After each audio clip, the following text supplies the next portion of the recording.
Here, Jude is saying that they have no fear of God and no fear of his judgment. They have crept in unawares into our churches. And just like in Isaiah chapter 4, verse 1, and in that day 7 women shall take hold of one man, saying, we will eat our own bread and wear our own apparel, only let us be called by your name to take away our reproach.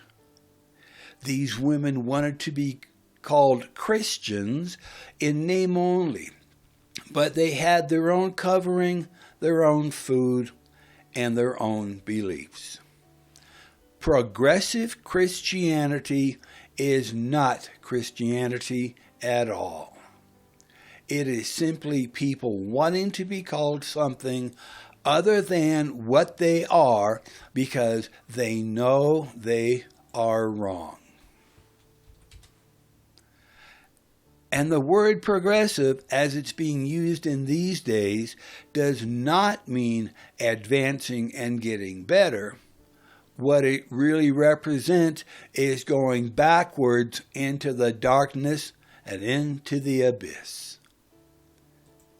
And in that day 7 women shall take hold of one man, saying, we will eat our own bread and wear our own apparel, only let us be called by your name to take away our reproach. Verse 14.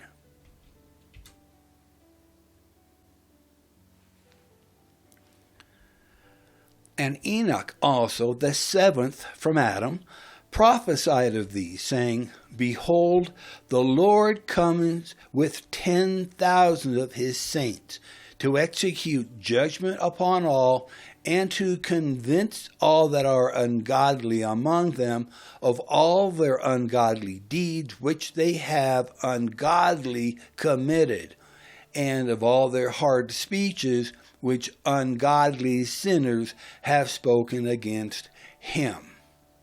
These are murmurers, complainers, walking after their own lusts, and their mouth speaks great swelling words, having men's persons in admiration because of advantage. Jude indicts these false teachers by pronouncing woe to them.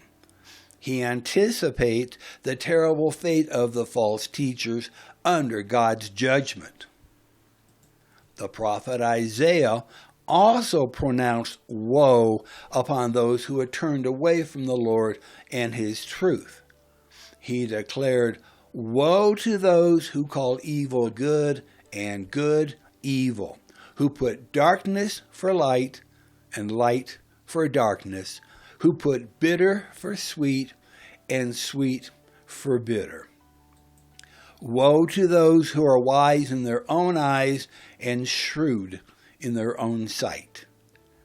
Isaiah 5:20 and 21. But there is a call to remain faithful. And we are that generation that has been called to proclaim his holiness and his faithfulness to a lost and dying world around us, even when it seems that they are not listening. Those who mock God's truth and who follow their own desires, all while claiming to be Christians, are the most dangerous kinds of Christians. These persons pose a danger to themselves and to any Christians they might influence.